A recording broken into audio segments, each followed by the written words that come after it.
इस वीडियो में देखेंगे हम लोग डे फंक्शन का यूज़ कैसे होता है। डे फंक्शन एक्चुअली होता है कि किसी पर्टिकुलर डेट से हमको उसका डे निकालना है। ओनली हमको डे को डिफाइन करना है, शो कराना है। आइए देखते हैं कैसे यूज़ करेंगे। डेट डे है, सपोज कोई डेट 31 लेते हैं इक्वल टू डे, फिर इस सेल को लेते हैं, ये हो गया आपका 31। कुछ और डेट लेते हैं 28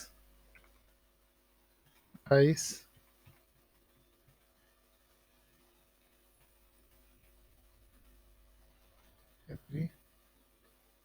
ये हो गया डे। एक्सट्रैक्ट करने के लिए काम आ जाता है। ठीक है, इस वीडियो में इतना ही। नेक्स्ट वीडियो में फिर अगले फंक्शन की ओर हम लोग देखेंगे।